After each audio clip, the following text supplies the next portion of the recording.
Welcome aboard and fasten your seatbelts because we're flying to London today. In this episode, we're going to build a huge museum in Minecraft survival, but not just any museum. Together, we'll build the London Natural History Museum.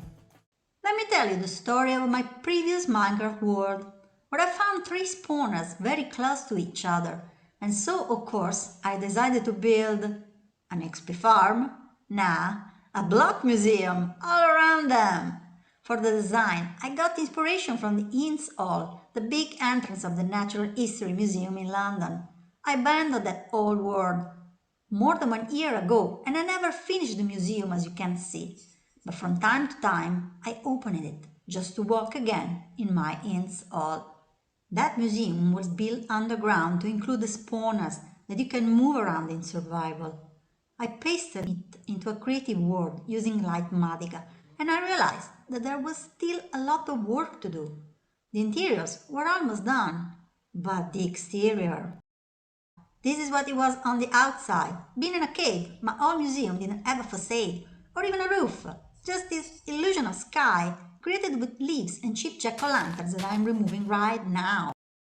A Minecraft version cannot match the complex Romanesque architecture of the museum, designed by architect Walfred Waterhouse, but I did my best.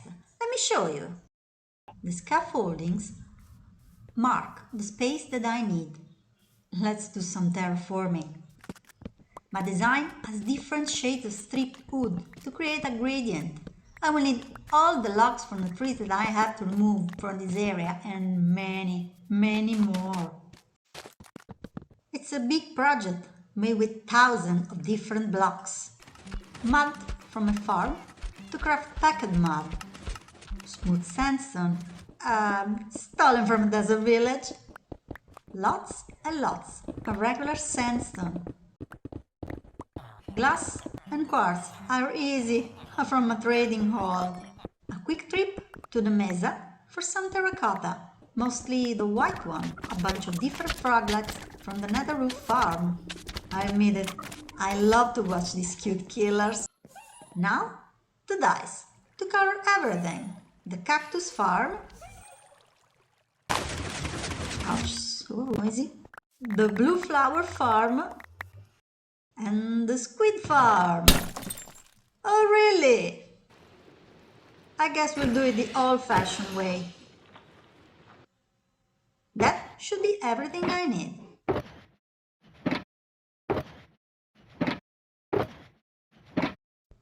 I usually enjoy the planning, but I'm gonna tell you that this time, building the museum was the best part.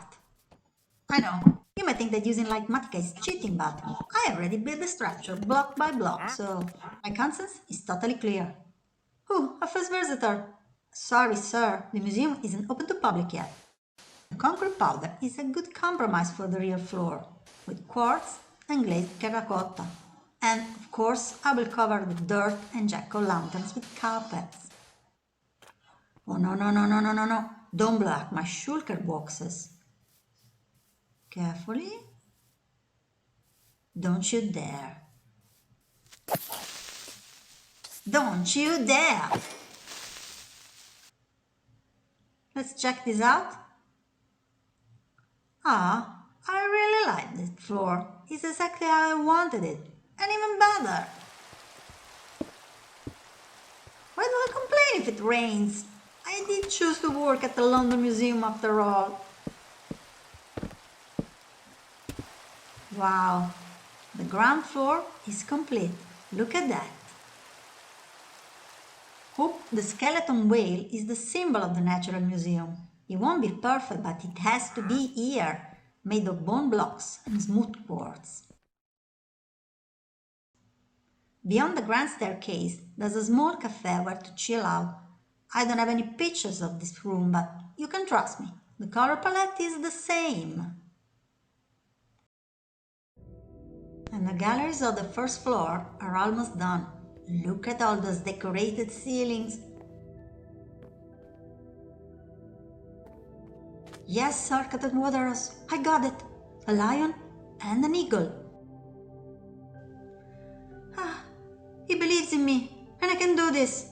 The statue of a lion, and then the statue of an eagle. They're so detailed. I'm an artist. It's Sunday morning, and I've been working at the museum for 3 days now. Real life days, of course. My inventory is full of everything I need, snacks included, and I'm ready to get to work. I'm on the vault, building the elaborate ceiling with the big windows. I love this ceiling, but I'm so happy to have an elytra right now. Damn, I forget to sleep. Where are they? Ouch. The roof is complete, but it looks too boring. So I'm gonna open several windows on both sides. It will also be good for the light level. Aerial view flight experience, a new feature of the museum. Oops. Let's build the last tower and we're done. That's it. This is the last block. Wow, I can't believe it's finally done. Actually, there's something missing. Let me show you. First, a blue banner. I made some failed attempt before, but now I think I figured it out. Do you see where I'm headed? Now, let's put the Union Jack in the right place. That's the final touch. Some more. That's perfect. Later, I added 2 custom spruce trees there on the left side of the Natural History Museum, using a mix of spruce and birch leaves for a shadow effect. It turned out pretty good. On the front, I put more custom trees, a red fence with lampposts that resembles the actual one, and more details like this fossilized tree. Ah, how did you get in there? Don't you have anything better to do? Come on guys, get out please. Older than the dinosaurs, even the sign looks the same. This building has no real purpose, it's just something that I wanted in my world. I try to be faithful to the original as possible, even in the details. The floor, the ceilings, the chandelier. The banners, that's a dinosaur. See? And even the display cases. This orange rock, it was exactly here the last time I visited the museum.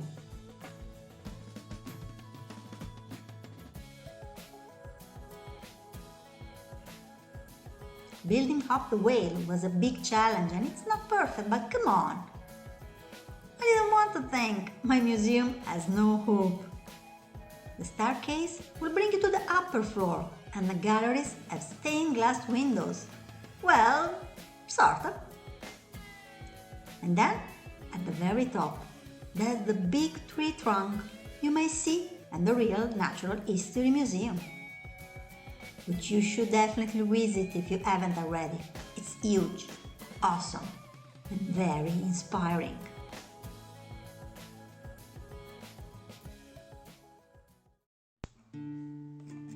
Thank you all for watching, it means a lot. Leave a like if you enjoyed this video. It requires many hours of planning, editing, and more than 100 game days of building only. Stay tuned for the next project. See you soon!